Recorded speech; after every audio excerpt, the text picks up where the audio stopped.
नमस्कार, मैं सोनी सिंह। इसमें मैं मौजूद हूँ वाराणसी में। वाराणसी के बीएचयू परिसर में मौजूद हैं और जिस तरीके से बीएचयू परिसर में लोग पढ़ने के लिए दूर दूर से छात्र आते हैं, तो कुछ छात्र यहाँ पे जो है पढ़ाई लिखाई करते हैं। आज उसी छात्र में एक और छात्र हमसे मिला है जो कि धरने पे बैठे हुए हैं। प्रचंड धूप है, उसी धूप में ये जो है धरना प्रदर्शन कर रहा है और करीब 4 दिन से धरने पे बैठे हुए हैं। धूप बहुत तेज़ है, फिर भी हमसे जानने का प्रयास करेंगे। नाम क्या हुआ आपका? भैया मेरा नाम सबसे पहले बहुत धन्यवाद हमसे बात करने के लिए। मेरा नाम शिवम सोनकर है। मैं काशी हिंदू विद्यालय का छात्र रहा हूँ। ये धूप तो बहुत ज़्यादा है, जिसकी वजह से कैमरे में थोड़ा सा दिक्कत, कैमरा का हीट हो सकता है। इसकी वजह से हम छाँव में थोड़ा बात करने का प्रयास करेंगे आपसे। आप छाँव में थोड़ा आ जाइए, क्योंकि धूप टेम्परेचर काफ़ी गर्म है और इनसे हम क्योंकि इनका धरना प्रदर्शन कर रहे थे, जब ये कर रहे हैं तो जानने का प्रयास करेंगे कि भाई बीएचयू परिसर में एक छात्र जो है धरना पे क्यों बैठा हुआ है। सर मैं बस बहुत कम शब्दों में अपनी बात रखना चाहूँगा साहब कि मेरे विभाग में काशी हिंदू विद्यालय में बीडी प्रवेश सत्र 2024-25 में शोध के लिए आवेदन मंगाए गए थे। मेरे विभाग जिसका नाम है मालवीय शांति अध्ययन केंद्र, उसमें 7 सीटों पर आवेदन मंगाए गए थे। इसमें 4 सीटें पर दाखिले दिए गए हैं। 3 सीटें रिक्त छोड़ दी गई हैं। उन रिक्त सीटों पर अभी तक योग्य उम्मीदवारों को दाखिले क्यों नहीं लिए गए हैं? और इसी के चलते मैं धरनारत हूँ कि उन 3 सीटों पर योग्य, मैंने ये कहीं नहीं कहा कि दाखिला मेरा कीजिए। मैंने ये कहा जो मेरिट में हो, जो रैंक में हो और जो योग्य हो उसको दाखिला दीजिए। आप वो 3 सीटें क्यों छोड़ रखें? एक तो वैसे भी बड़े बड़े संस्थानों में, उस हिस्सा के संस्थानों में एक सीट के लिए लड़ाई होती है, बहुत कम सीटें होती हैं। और आपने क्या उनको निजी स्वार्थ के लिए अपने लिए छोड़ रखा है? क्यों छोड़ रखा है? जो आपके इस बातों को जो है नगीना के सांसद चंद्रशेखर आज़ाद ने भी रखा। उन्होंने कुलपति को जो है लंबा चौड़ा चिट्ठी लिख के भी दिया, लेकिन उसके बाद भी कोई सुनवाई नहीं हुई। अब मैं सोच लीजिए कि यहाँ से हज़ारों किलोमीटर दूर लोकतंत्र के सबसे बड़े मंदिर लोकसभा भवन में हमारी बात सुन ली गई, वहाँ हमारी बात की गई। लेकिन यहाँ से धरना स्थल से मुश्किल 3 से 4 मिनट की दूरी पर केंद्रीय कार्यालय बना हुआ है। काशी हिंदू विद्यालय का केंद्रीय कार्यालय बना हुआ है। वहाँ के उच्च अधिकारियों ने अभी तक मुझसे न संपर्क किया है, न बातचीत की है। अरे वो सब छोड़ो, यहाँ तक हमसे ये भी नहीं पूछे हैं शिवम कि तुम विगत 6 दिनों से बैठे हुए हो धरने पर, और क्या तुमने पानी पिया है, क्या तुमने बिस्किट खाए हैं, क्या तुमने खाना खाया, यही पूछ लेते कम से कम। मतलब ये 6 दिनों से जो है धरने में बैठे हुए हैं। इनका एक कोई कर्मचारी आके इनका हालचाल नहीं पूछता है कि इस गर्मी के मौसम में क्या आपने पानी पिया, क्या आपने खाना खाया, आप रहते कैसे हैं, आप नहाते हैं? बहुत अच्छा सवाल किया आपने, बहुत बड़ा सवाल किया। मैं रहता कैसे हूँ? इस दिखा दीजिए कैमरा घुमा के, वही मेरा, ये देखिए मेरे कपड़े यहीं फैले हुए हैं, यही कपड़े में यही मैं नहाता धोता हूँ। नहाता भी कैसे हूँ? ढंग से नहा भी नहीं पाता हूँ, ब्रश भी नहीं, यहाँ तक कि नित्य क्रिया भी ढंग से नहीं कर पाता हूँ।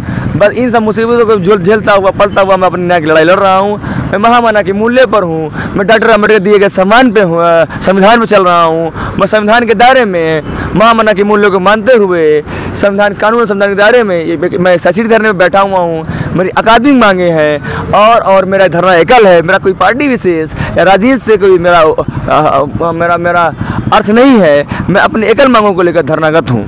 तो ये धरना जैसे चल रहा, तो क्या आपने कभी प्रेस विज्ञप्ति दी या प्रेस कॉन्फ्रेंस करने की बात? मैंने मुझे सूचना मिली है, अभी मुझे नहीं मालूम वो तथ्यात्मक है या गैर तथ्यात्मक है। मुझे सूचना मिली है काशी हिंदू विश्वविद्यालय के जनसंपर्क विभाग द्वारा एक प्रेस वार्ता बुलाई गई है। और प्रेस वार्ता का आयोजन आज जब आप हमसे बाइट ले रहे हैं, हमसे हमारा पक्ष सुन रहे हैं, एक प्रेस वार्ता के लिए उन्होंने जारी की है, मतलब बुलाई गई है। उसमें वो अपना पक्ष रखेंगे। तो मैं सभी मीडिया बंधुओं से कहना चाहता हूँ कि कल दिनांक 27 मार्च 2025 को दोपहर 12 बजे वो आए और हमारा कम से कम पक्ष न्याय संगत रूप से, तर्कसंगत रूप से, मानवीय मूल्यों को ध्यान में रखते हुए, संविधान को ध्यान में रखते हुए, कानून को ध्यान में रखते हुए मेरे पास आए और कम से कम मेरा पक्ष सुन लें। अब जब मुझे न्याय की उम्मीद सब लोगों से मैं हार चुका हूँ, तो मुझे बस आप मीडिया के बंधुओं से न्याय की उम्मीद है कि आप आएँ और कम से कम सबसे मैं हाथ जोड़ के निवेदन करता हूँ, कल दिनांक 27 मार्च 2025 को दोपहर 12 बजे सारे मीडिया के बंधु आएँ ताकि मैं अपना पक्ष रख सकूँ अच्छे से। अच्छा, क्योंकि ये कल प्रेस कॉन्फ्रेंस भी करेंगे 27 मार्च के दिन 12 बजे टाइम बता दिया। लेकिन आप जो भी मीडिया बंधु सबको आप फ़ोन कर दीजिए या चिट्ठी लिख दीजिए या जो भी हो सके, क्योंकि मैं बोलने बहुत असमर्थ हूँ। लगातार 6 दिन से मैं यहाँ पर मैं नहीं खाना पीना खा पा रहा हूँ, मैं नहा रहा था, मुझे आप लेके आए, बहुत धन्यवाद धन्यवाद। अब सोच लीजिए, ठीक है, मैं ही करना चाहता हूँ कि मुझे न्याय दिलाइए आप। क्योंकि ये अभी नहाने के लिए जा रहे थे, फिर भी इनको हम लोग बुलाया और इनसे बातचीत करने का प्रयास किया, क्योंकि जिस तरीके से जो प्लेट लगाए हुए हैं, जैसे ये पोस्टर लगा के रखा हुआ है इन्होंने, एकल चलो रे, दलितों का शोषण बंद करो, दलित छात्र की अकादमिक हत्या आखिर कब तक, मतलब जिस तरीके से इनकी अपनी बातें हैं, अपनी बातों को जो है पोस्टर के थ्रू इन्होंने रखा हुआ है।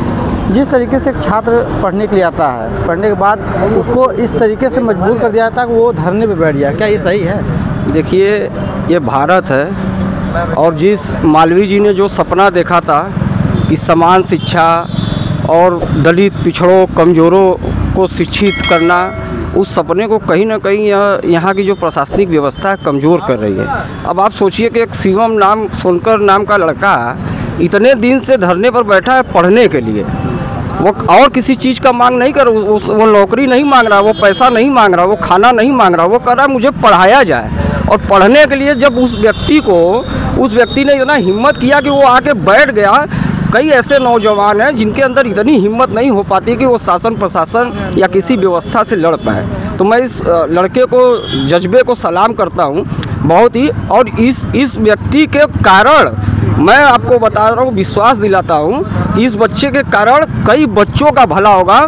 और जो हमारे मालवीय जी की सोच थी कि कमज़ोरों को, दबों को, कुचलों को शिक्षा मिले, उचित शिक्षा मिले, वह शिक्षा उनको मिलेगी, ये हमारा विश्वास है।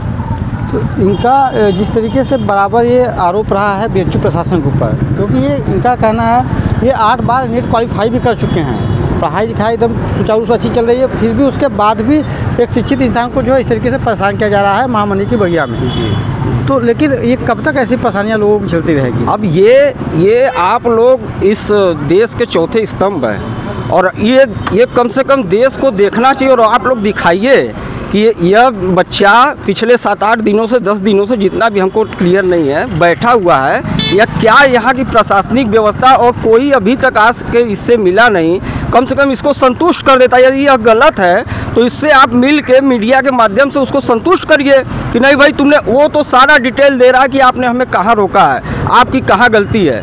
तो ये प्रशासन ये काम, यहाँ बीएचयू प्रशासन ये काम क्यों नहीं कर रहा है कि हम आके अपना डिटेल दे कि हमने यहाँ सही किया है या गलत किया है। तो ये तो इनका काम है ना। अब ये कितने दिन इसी तरह धरने पर, कई लोग शहीद हो चुके हैं, हो सकता है ये भी शहीद हो जाए। और यह देश अभी जागा नहीं है और नहीं जागेगा तो ये बहुत नुकसान झेलना होगा। शिक्षा में, उच्च शिक्षा में इतनी धांधलियाँ हो रही हैं, और शिक्षा ही नहीं, यहाँ चिकित्सा में डॉक्टर ओम शंकर जी आप देखे होंगे प्रायः धरने पर, प्रदर्शन पर, वो किसके लिए बैठ रहे हैं? वो आम लोगों के लिए बैठ रहे हैं, आम लोगों। लेकिन यही प्रशासन उनको कहीं ना कहीं जोर ज़बरदस्ती, और हमको लगता है कि 20 बार उनको पद विमुक्त कर दिया गया, उसके बाद भी लड़ते रहे। तो ऐसे लोग बहुत बिरले मिलते हैं, और इनकी रक्षा यदि हम लोग मिलकर यह देश न किया और यहाँ के लोग न जागे तो आने वाला भविष्य अंधकारमय है। आपको, हमको, सबको अपनी जिम्मेदारी मजबूती से निभाना चाहिए। तो हम ये जो रिपोर्ट आपको दिखा रहे थे वो महामनी की बगिया यानी बीएचयू से दिखा रहे थे। और बीएचयू कैंपस में एक छात्र जो अपनी पढ़ाई के लिए इतना परेशान हो गया कि अब कुलपति के पास जाता है, और ये सिर्फ और सिर्फ 8 बार नेट क्वालिफाई भी कर चुका है, उसके बाद भी इसको जो है इस तरीके से परेशान किया जा रहा है कि वो आज धरने पे है। 6 दिन से परेशान किया जा रहा है और 6 दिन से धरने पे है। वो आज परेशान होकर वो अब ये उम्मीद लगा के बैठा हुआ है कि कल वो जो है प्रेस वार्ता करेगा, प्रेस वालों को से एक साथ वो बात करेगा, क्योंकि उसको खाने पीने रहने में इतनी दिक्कत होती है। क्योंकि वो पीछे दिखाया जा रहा है वो सारा कपड़ा उसका रखा हुआ है, वो यही नहाता है, यही खाता है, सब कुछ यही करना, मतलब इसी रोड पे ही सारा परिवार उसका बसा हुआ है। यानी घर द्वार जो भी है वही आसमान छत हो गया, धरती जो है ज़मीन हो गई, यही सोना, यही रहना, यही खाना, सब कुछ करना है। बाकी इस तरीके से, जिस तरीके से छात्र अपनी उम्मीदों को लेकर बैठा हुआ है, जिस तरीके से शिवम सोनकर अपनी उम्मीद को लेकर बैठे हुए हैं कि हम धरना कर रहे हैं लेकिन उसका धरने में हम कामयाब होंगे। बाकी देखना यह है कि धरने में वो कामयाब होते या नहीं होते हैं। बीएचयू प्रशासन की बात सुनती है नहीं सुनती है, तो अपनी राय कमेंट बॉक्स में जरूर बताएं।